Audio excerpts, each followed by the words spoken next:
going on, everybody? This is Sean of Raw Select Music. I am back with another record roundup video. Despite the fact that basically the Square Pusher review series kind of took over all the content that was coming out on this channel, I've still been buying records. I have been listening to other music aside from Square Pusher over the last several months, and as such, I've built up quite a collection of records that I haven't had a chance to talk about yet on this channel. I wanted to rectify that in this video. So I have a bunch of stuff here that I didn't think I would get around to doing individual videos for all of them. So I just want to knock these guys all out in one single lightning round video, share my thoughts and opinions on them, and let you know whether or not I think they're worth checking out. So with that being said, yeah, let's talk about these guys.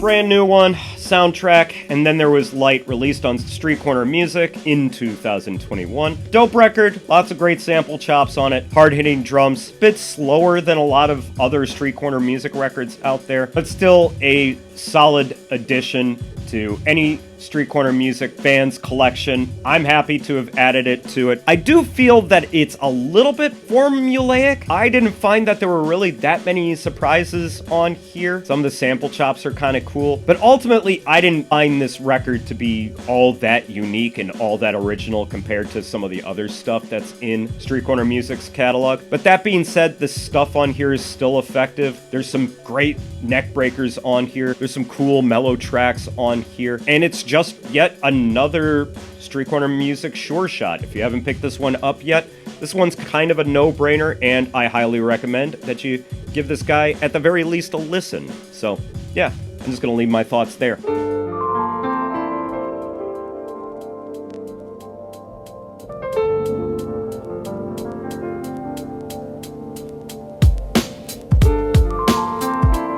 Instrumental hip-hop project that I picked up on a whim. We've got Brain Connection from Insect Recordings in 2018. A bunch of beat makers that I had never heard of. I was digging around on Disc Union for some more instrumental hip-hop to add to my collection, and I just randomly stumbled across this record. And despite the fact that I've never heard of any of the producers on here except for Onra, I gotta say, across the board, it's pretty awesome, pretty varied, pretty much runs the gamut from neck breakers to mellow, moody shit, hard drums, stuff that's a little bit more hip-hop, some of the stuff that's a little bit more electronic. There isn't a weak track on here. This is actually like one of the most consistent compilations that I've picked up in quite a while. Pretty much everything on here is an absolute banger of a track. And if you're looking for a really good instrumental hip-hop compilation and don't know where to turn, this is honestly one of the best ones that I've found in quite some time, and actually comes highly recommended from me. Ever run across this guy? It's a few years old, but still definitely worth your listening time and definitely worth your money. Plus the pressing on it is pretty good.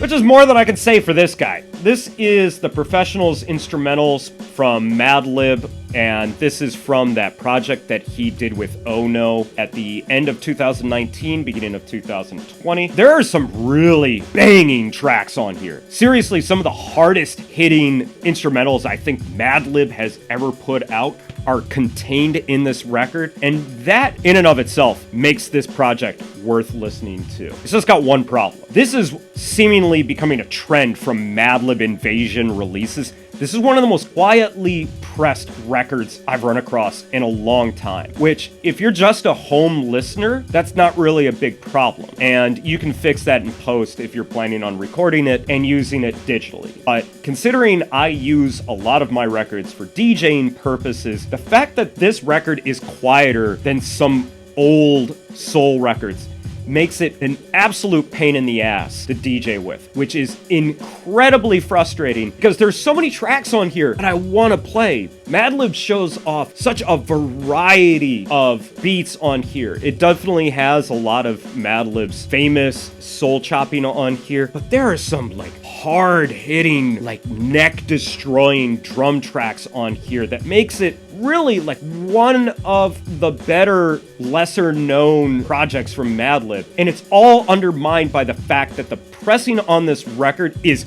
trash. That is so incredibly frustrating, especially for a record where I want to share more music from it. So there are ways around that. Obviously, you can bump up the highs, the mids, the lows, turn up the gain and everything like that. But I really would prefer a record that was just pressed well, as opposed to me having to do all the extra work to make it presentable in a live stream or a DJ set. So despite the technical difficulties of this record, I'd still recommend that you at least check it out digitally. Some of Madlib's hardest hitting instrumentals you'll hear are on this project, and despite the absence of Ono's raps, which kind of, to be honest, I didn't really care all that much about, I still really enjoy all the instrumentals on here. So yeah, super dope record, fucking awful pressing. Shame on you guys.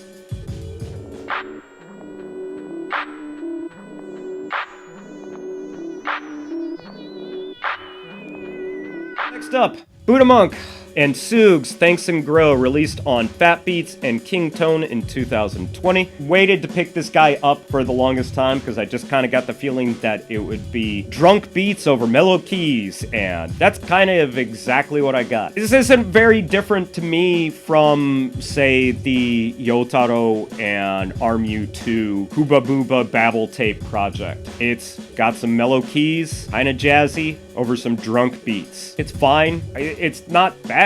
Long story short, it's just not very memorable. You might enjoy it, and you might actually find that you enjoy it more than I do. But ultimately, this is kind of one of those releases that it's just kind of ho-hum. I didn't need to pick it up. I'm not sorry that I picked it up. It's just, this isn't gonna stand out, especially in comparison to the previous records that I just talked about. So, I don't know.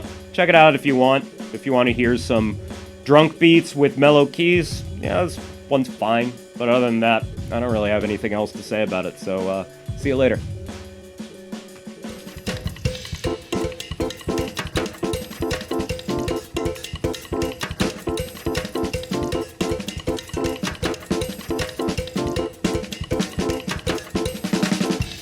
Next up, we've got Screw Screw, South Wind, Clear Sky, released on Omena Records in 2020. I didn't really know anything about this record when I picked it up.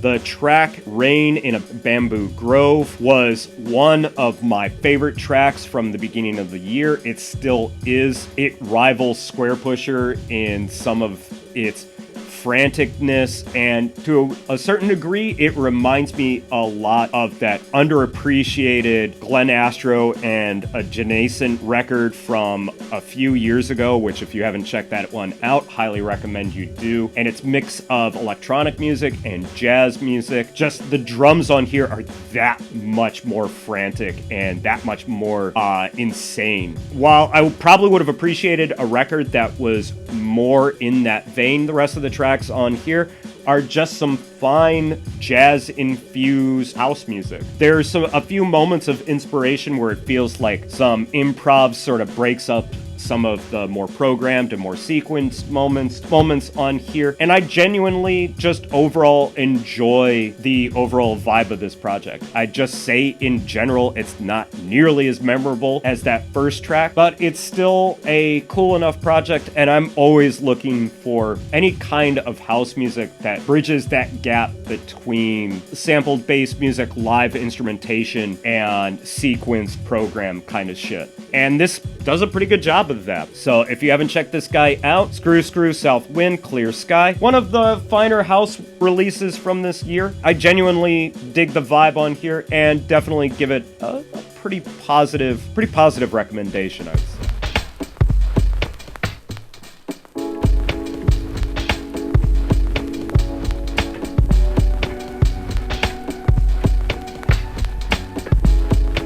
Since we're talking about house music, I finally picked up Glen Astro's Throwback from all the way back in 2015, and pretty much everything that I said about the Screw Screw EP applies to this, just an album form, except for the fact that it's way more memorable. It's got way more kick to it. This has some of my favorite house tracks on it, and the hip-hop instrumentals, although some of them are really, really brief, fucking knock.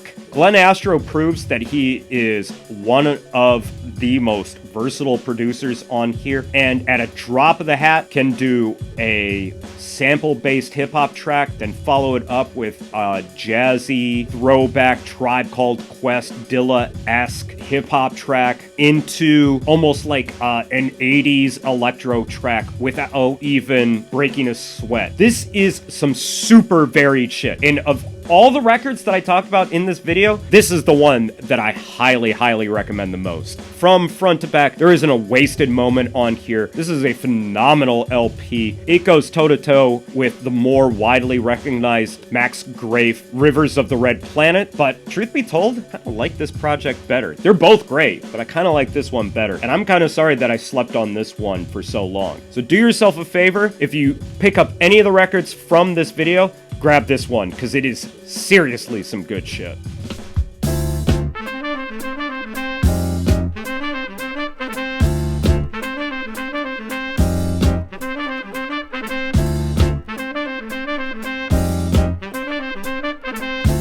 Next up, we got a jazz record from MyeleManzanza, Crisis and Opportunity, Volume 1, with Volume 2 coming out pretty soon, so I'm looking forward to checking that one out. And overall, my thoughts on this are pretty solid. My thoughts on this record are pretty positive. It's cool, jazzy, it's up-tempo, it's a little bit mellow, it's emotional when it wants to be. It's got some amazing drumming from MyeleManzanza himself. It's got some amazing keys from Marta Clive Lowe, because of course it does. And it's got one of the best tracks of this year in the form of Big Deal 2, Bigger Deals, which is this absolute brilliant 12-minute jazz epic that goes through all these different movements, has these amazing crescendos, and it's just overall a really expertly crafted and composed song. And it should also be said that the final track on here, Crisis and Opportunity, similarly, although a little bit more restrained,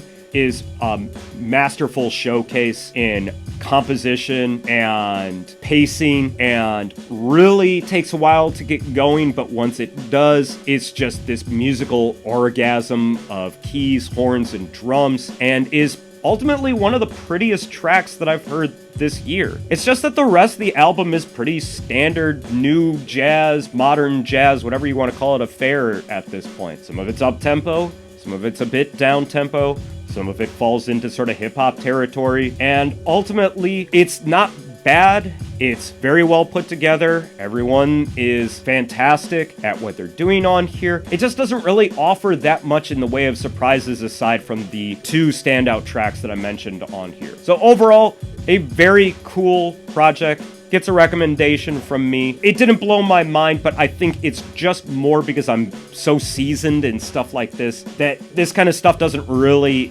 wow me that much anymore. Which isn't to take away from what is ultimately still a very cool record, just not that surprising in any way, shape, or form to me. So yeah, take that for what it's worth.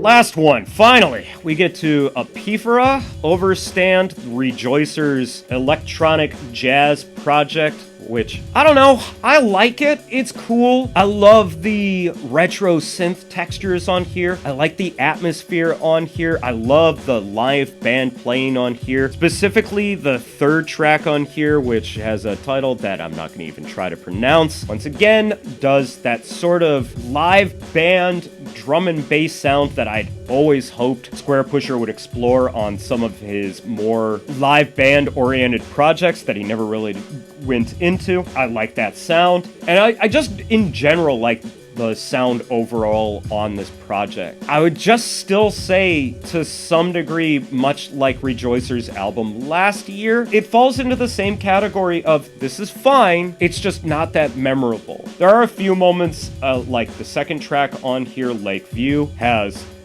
really just vibe and atmosphere that's very natural and very organic and almost comes across like a Carlos Nino new age kind of track, but has a little bit more bump and a little bit more of a standout melody to it than the majority of a lot of the more free-flowing improvisational tracks that Carlos Nino is known for. So in that regard, I really appreciate it. And the last track, Pulse 420, has a vibe to it that I really do appreciate. And everything in between that is cool enough. It's just, without really having the music right there in front of me and paying attention to it specifically, I find that it just sort of floats into background music for me. And it's still cool. It's just, ultimately, it's kind of not that memorable at the end of the day.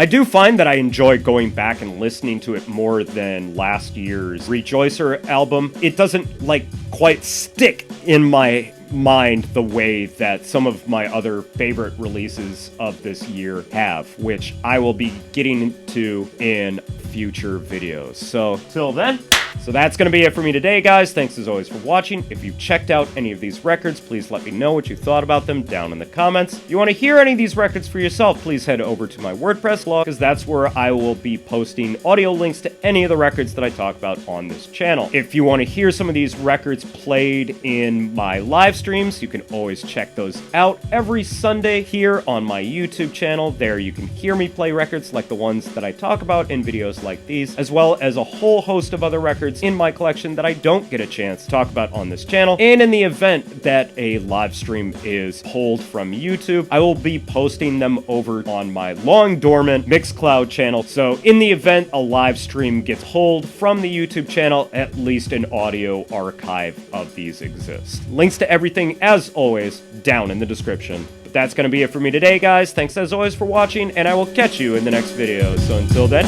peace out!